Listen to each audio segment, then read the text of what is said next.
Now, I'm not going to sugarcoat this episode whatsoever. A large portion of my enjoyment does come from the fact that Mama Dearest over here, I like her, okay? And I'm not going to try to sugarcoat it for written reasons as it stands. She just wants spicy mama, let's just be honest here. But I will admit though, in a 20-minute package, this show can go weird, it can go creepy, can go spicy, and it can just do a little bit of everything. I said it last week, it's the weirdest anime. It still is.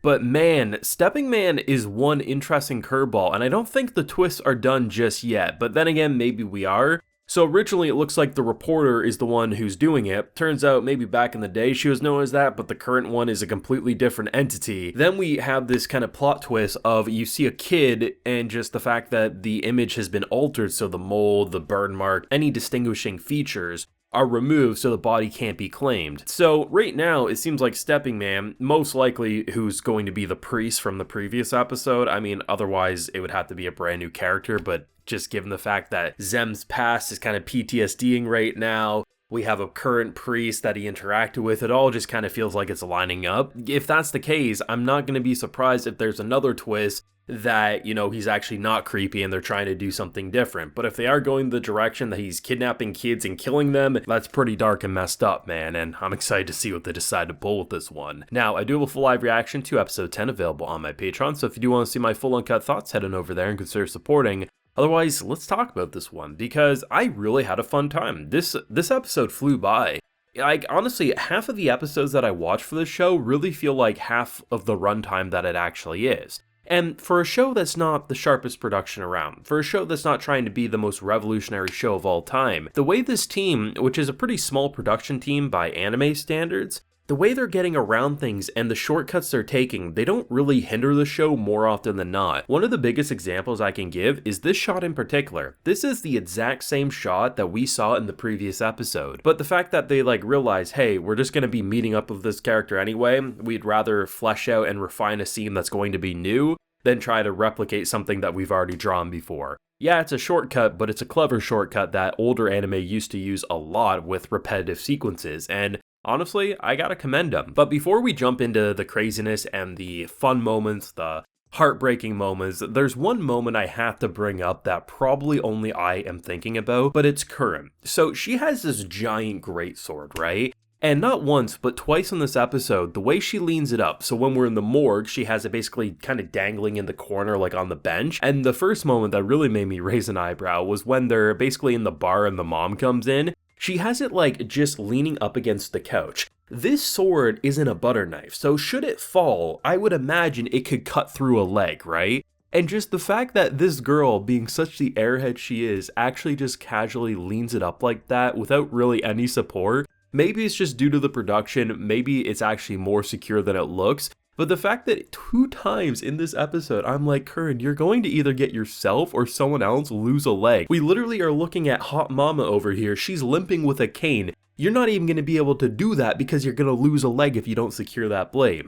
To me, it was just hilarious, but it kind of feels like in Curran's character because she is a bit of an airhead, but it is something I wanted to bring up because it made me laugh. But for an episode that seemingly we're finally getting into more of Zem's PTSD. We know what happened to him. The fact that in this episode he even drops the bombshell without even filtering it. I get scared when I look at kids because I know what happened to me when I was, years back there. He got thrown in the slammer. He can't even sleep. He literally sleeps and dreams of that cell, and he wakes up in the same position that he was in when he was in said cell. So the fact that there's this kid who doesn't want anything from him, literally is like, I'm not gonna marry this dude. I can think better for my future than that. This is just my mentor, right? I love the fact that we're starting to see the baby steps of him really breaking out of that shell and feeling more comfortable. And the fact that we have this mom who's very protective and is like, don't you dare do anything creepy, but at the same time trying to train them. Nick's basically being a ballerina, he's jumping on the clotheslines. Another funny moment because I just imagine the people in the apartments looking out being like, why is this fool jumping on my undergarments? But you know what, that's just Nick for you, and this is the world. I like the fact that we're building this very interesting team dynamic, and the reason I say I wouldn't be shocked at the priest from the previous episode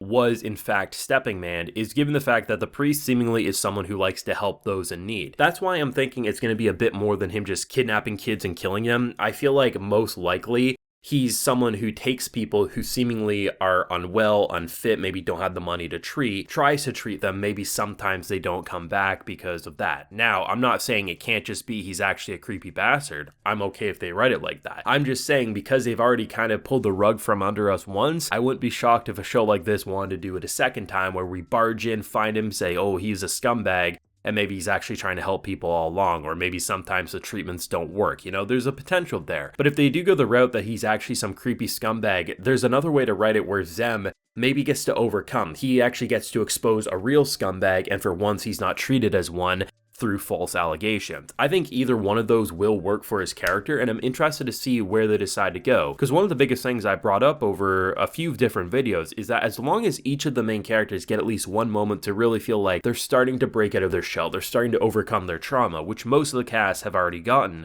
I really enjoy the fact that seemingly we're getting exactly that. This is the type of show that won't get a full adaptation. But as long as I can leave its 12-episode anime run saying I got to experience a little bit of overcoming trauma with each of the characters, yeah, we're not going to see them save the world like the narrator has teased. At the end of the day, I can still look at this and recommend it as a show that, yeah, you don't get to see everything, but at the very least, you get to see characters go from such horrible situations to starting to feel like they're rebounding, and you don't get to see every moment of every character's lives anyway, even in a completed adaptation, right? So this is the type of show that I could easily leave and say, you know what, 12 episodes, maybe that is all I need. If they announce a season 2, I'll absolutely watch it, but just to me, it feels like I could leave a show like this open-ended and feel more rewarded than not, which you can't usually say with an incomplete adaptation. I mean, I constantly say it's not the sharpest looking show around, it's not the best show of the season, but because of the day it airs, where there's not a lot of content you're watching usually anyway, the fact that it actually is taking things in a new, interesting direction, and the fact that they don't sugarcoat the trauma these characters have been through.